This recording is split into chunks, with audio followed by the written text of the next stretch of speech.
예, 첫 번째 발제를 맡았습니다. 일종의 자료집 보시면서 같이 하겠습니다. 제목은 현재 박근혜 정부가 추진하고 있는 수서발 KTX 주식회사의 문제점을 확인하는 거고요.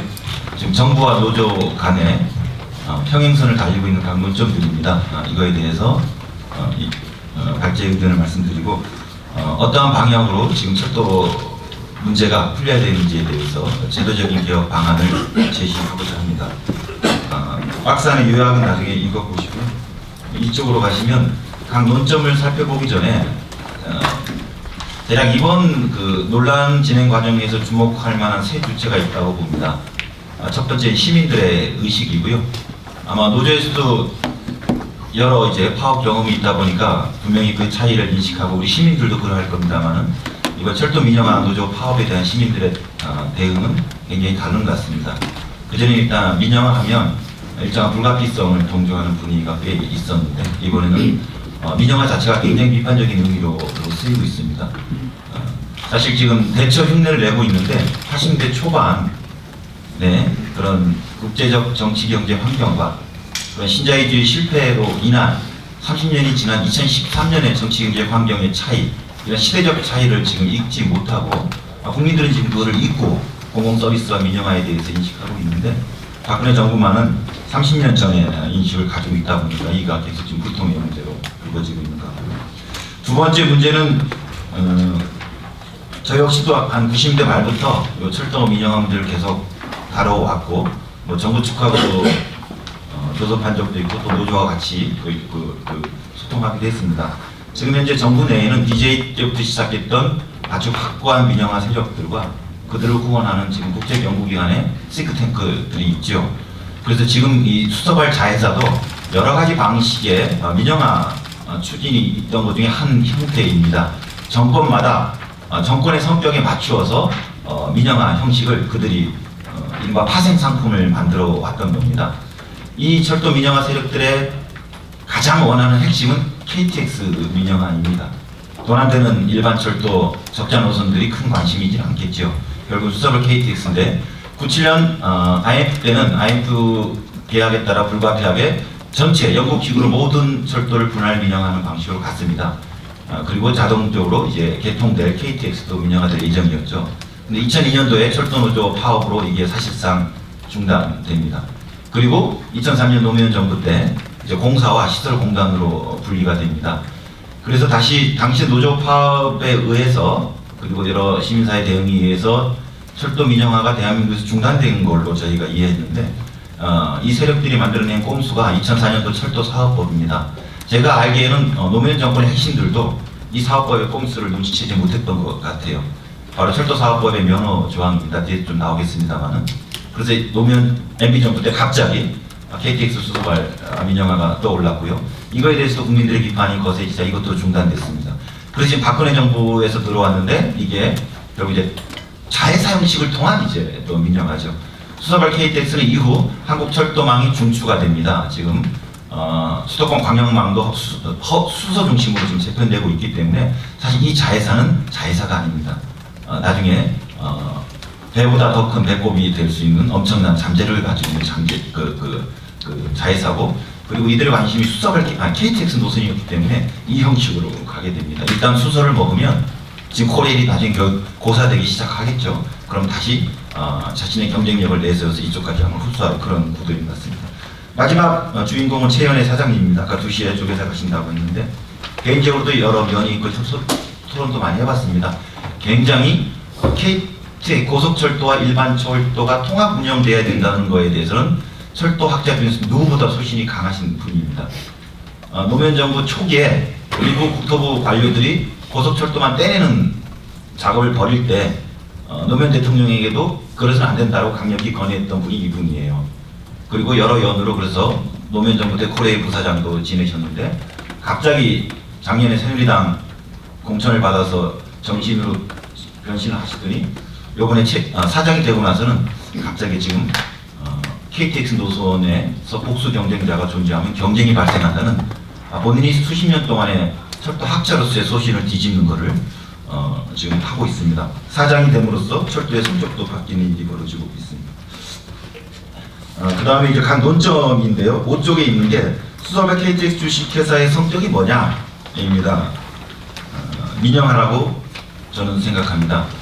정부에서는 지분이 민간에게 매각되지 않으면 민영화가 아니, 그런 것만을 민영화라고 얘기하는데, 이거는 1980년대 초기 한 2차 대전 이후에 한 30년 이상 공공 부분이 굉장히 커졌죠. 그래서 영국을 필두로 해서 그 서구 선진국 모국 그리고 제3세계 국가에서도 이른바 공공 부분의 민영화가 이루어지는데, 그때는 워낙 공공 부분이 많았기 때문에 그 민영으로 넘기는 방식이 대부분 다 지분 매각이었습니다. 그래서 아주 고전적인 형태의 민영화죠. 80년대 초에 이루어진. 그리고 팔 것들은 팔고 나는데 더 배가 고프기 때문에 그 다음부터는 지분 매각 방식이 아닌 다양한 상품에 이런 시장 맞는 신자유주의가 창조해낸 파생 상품적 민영화가 이루어집니다. 그게 건설은 정부가 하면서도 운영을 맡기는 민간 위탁도 있고요. 건설을 같이 해서 나중에 가져가는, 계약을 맺어서 가져가는 민자 투자 사업도 있고요. 그리고 또 하나가 이런 핵심 노선을 가져갈 때는 이른바 지금 정부에서는 지주회사 체제라고 얘기하는데, 중간에 코레일을 두고 밑에 사업 부서로 나누겠다는 거 아닙니까? 하지만 현재 지금 철도망 체제에서 고속철도는 이후 철도의 핵심 기관 축이 되죠. 이건 사실 자회사가 아니라 거의 모회사의 핵심 기둥이 되는 건데, 이거를 자회사 형식으로 전환시킨 후에 다시 거기서 민영화를 시키는 방식입니다. 이번에 박근혜식 파생 상품은 바로 자회사식 민영화이고요. 민영화의 핵심은 그래서 다양한 형식의 민영화 상품이 존재합니다. 이것을 관통하는 핵심은 뭐냐면 프라핏 모티브예요. 수익 추구입니다. 그리고 왜냐하면 그들이 민간 이탁을 하든 민자 투자 사업을 하든 자회사를 통해서 들어오든 지분을 매입하든 궁극의 공통적인 목표는 이제 이윤이기 때문이죠. 그러면서 다양한 형식이지만 이 공공기관의 운영 원리가 공공성이 아니고 수익이 된다면 그것은 지난 30년 동안의 포괄적인 여러 가지를 함축하는 민영화라고 볼 수 있고, 지금 박근혜 정부의 자회사를 통한 민영화도 그런 의미에서 민영화에 속하게 됩니다. 왜 이게 수익 추구냐 하면 7쪽에 있는 것처럼 국민연금기금의 성격입니다. 보통 국민연금기금은 국민연금법에 조성되고 저희의 노후 예탁금이기 때문에 공적 자금으로 인식됩니다. 그래서 여기에 꼼수를 부린 거죠. 지분을 국민연금기금한테 주면 이게 민간 매각이 아닌 걸로 국민들한테 홍보할 수 있다고 판단한 겁니다. 그래서 자회사 아이디어가 나온 거죠. 59%의 지분을 국민연금기금을 비롯한 공적 자금에 들어가게 되는데, 국민연금법상 국민연금기금은 시장펀드하고 다를 바가 없습니다. 사용 목적에서는 공적 성격을 지니지만 적립금의 운영에서는 시장에 있는 기관 투자자와 동일한 지위를 가지고 있고, 법에서도 시장 수익률을 넘는 수익을 추구하라고 명하고 있고, 그거에 따라 국민연금 본부가 움직이고 있고, 그래서 지금 여러 가지 국민연금의 이 영역의 투자 방식은 대체 투자인데, SOC 대체 투자인데 여러 가지 민자 사업에 지금 지분 매입 방식으로 들어가 있습니다. 맥커리만큼 똑같이 지금 고금리, 고수익에 투자를 지금 하고 있습니다. 국민연금 기금이 수서발 KTX 들어오면 착한 기금이 되냐면 그렇지 않습니다. 국민연금법상 국민연금 운영 지침이 있는데요. 국민연금 공단이 수익을 포기해서는 안 됩니다. 그건 또 배임 행위에 해당되기 때문에. 그런 면에서 국민연금이 기금이 들어오면, 즉 국민연금 기금이 들어오는 걸 전제로 해서 지난번에 정관이 통과됐는데 이미 민영화가 시작된 겁니다. 국민연금 기금이 아닌 다른 공공 부분이 들어오겠다고요? 지방 공기업 중에 여기서 지분을 낼 데가 어디 있습니까? 다 그 부채에 지금 허덕이고 있는데 중앙 공기업도 없습니다. 그렇다고 완전히 업종이 다른 공기업에서 가스, 전력이 지분을 코레일을 가지겠습니까? 말도 안 되죠. 사실상 처음에는 공적 자금을 했다가 요즘은 또 지방 공기업, 중앙 공기업까지 합쳐서 공공 부분으로 말을 조금 넓혔는데 공기업 부분에서 올 수 있는 곳은 없습니다. 결국 이제 공적 자금, 국민연금 기금을 이제 몇 프로 한 건데, 국민연금 기금 자체가 시장 펀드라는 겁니다. 그래서 이미 지금 민영화는 시작됐고요. 그 다음에 국민연금 기금의 매각을 다른 민간 자본한테 금지시키겠다는 게 그 8쪽에 있는 4번입니다. 정관에 매각금지 조항을 넣는다든지 혹은 공공기관으로 지정하겠다는 게 엊그제 기획재정부 장관이 말씀하신 건데, 정관의 매각금지 조항은 사실상 언제든지 바뀔 수 있는 것이기 때문에 철도 운영 주체의 구조적인 변화가 초래되는 이런 국가 대사를 왜 일개 공공기관의 이사의 손에 맡기게 됩니까? 언제든지 바뀔 수 있는 거죠. 공공기관 지정 기획재정부가 임의로 하면 됩니다. 인천공항공사 지금 민영화 못해서 안달입니다. 공공기관이죠. 그리고 97년 IMF 위기 이후 전반적인 민영화를 추진할 때에도 공기업 경영구조 개선과 민영화법이라는 게 있어요. 공공기관은 그들을 이렇게 일부를 정하는. 즉 민영화를 목표로 하는 공공기관도 그 전에 존재하고 있고 지금도 존재하고 있고 이번에 공공기관을 지정하게 되면 지정하십시오. 하지만 역시 민영화를 추진하는 공공기관이기 때문에 공공기관 지정 여부는 민영화 논란을 부식시키는 데는 사실 의미가 없다고 생각합니다.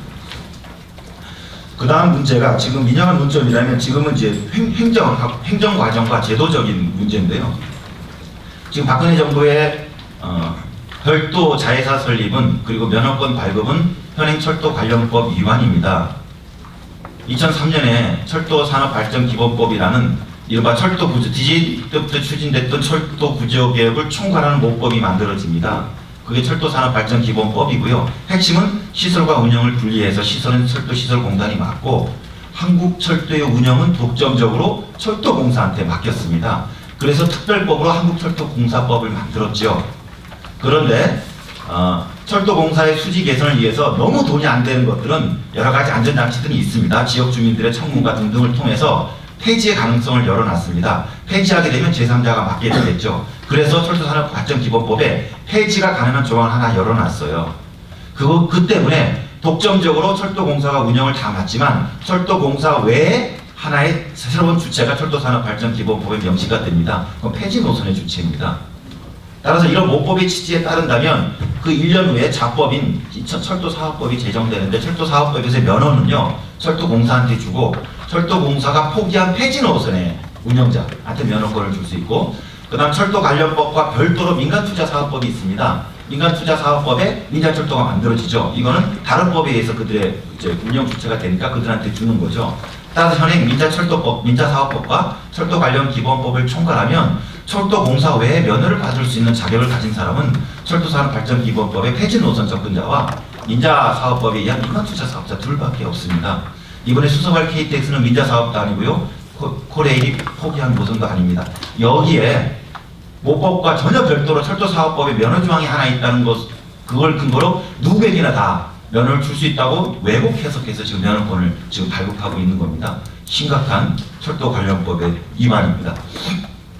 또 하나의 문제는 지금 FTA 문제입니다. 아마 이행 선생님 뒤에 발제가 있으시겠습니다만은 이게 독립법인으로 민영화 혹은 외부 자본이 들어와 버리면 현행 FTA 현재 유보에서 저희가 현행 KT 노선은 지금 유보 조항, 유보 보호를 받고 있지 않습니까? 따라서 평택부터 수서발 KTX가 운영할 평택부터 부산까지는 사실 지금 미국 자본이 들어오지 못합니다. 근데 이 수서발이 신규 노선인 수서부터 평택만 운영하는 게 아니고 신규 노선, 신규 선로인 수서 평택을 통과하면서 부산까지 가버리다 보니까 수서발 KTX가 현 철도까지도 영업권을 가져버리게 돼요. 그래서 이게 나중에 FTA 논란이 될 수 있는데 미국 자본이 여기에 들어오게 되면 비록 FTA에서 개방이 허용된 노선은 수서부터 평택밖에 이게 되지 않지만 이 회사의 영업권이 부산까지 있는 것으로 확대하게 돼버립니다. 그러면 지금 FTA에서 그래도 그나마 겨우 지금 보호조항 하나를 만들어 놨던 게 현행 선로인데 요번에 만약에 별도 자회사가 만들어지고 국민연금 기금이 들어오고 나중에 이 지분이 사적 자본으로 다시 전환되고 거기에 미국 자본이 타서 다시 들어올 경우에 한미 FTA에서 현재 유보됐던 현행 KTX 노선 교타도 미국 자본의 안으로 들어가는 거고 사실 한번 지금 이쪽 조항의 특징이 한번 그들이 가지게 되면 우리가 다시 못 가져오는 거 아닙니까? 그래서 굉장히 위험한 일을 하고 있다는 겁니다. 그 다음 쟁점이 경쟁 효과입니다. 많이 논쟁이 된 겁니다. 철도를 보면요. 건설하고요. 그 다음에 유지 보수를 하고요. 차량을 운행을 하는 겁니다. 지금 수서발 KTX가 별도에서 만들어지면 코레일하고 어떤 일이 벌어지느냐? 똑같은 선로를 사용합니다. 그러니 시설공단에다가 똑같은 선로 사용료를 내지요. 차량은 수서발이 코레일한테 빌렸습니다. 코레일 차죠. 그 차량의 수리를 누구한테 의뢰하느냐? 코레일한테 의뢰합니다. 그 다음에 그들이 수서부터 평택까지는 자체 유지보수 할지 모르겠는데 지금 현재 유지보수도 코레일이 하고 있죠. 그러면 당연히 평택부터 부산까지는 코레일이 유지보수하고 있기 때문에 수서회사든 서울발 회사든 같은 선로를 쓰니까 한 주체가 선로 유지보수 업무를 맡아야 되겠죠. 결국 코레일이 유지보수 업무를 맡죠. 매표 지금 다 전선화 시스템이 되어 있기 때문에 하나 서로 유통해서 같이 하겠죠. 그 다음에 관제 시설은 지금 관제탑에서 하나가 하죠. 그 다음에 그 철도 관련된 기술 정보 서비스를 지금 철도공사가 운영하고 있습니다. 그거 같이 공유해서 쓰죠. 도대체 다른 게 뭐 있냐? 차량 똑같은 기술을 차량이죠. 한국에서 만든. 뭐가 달라지느냐? 색깔이 달라집니다. 차량 색깔. 그리고 객실 내 여러 가지 이렇게 장식물이 하나 달라질 수 있지요. 이 차이입니다.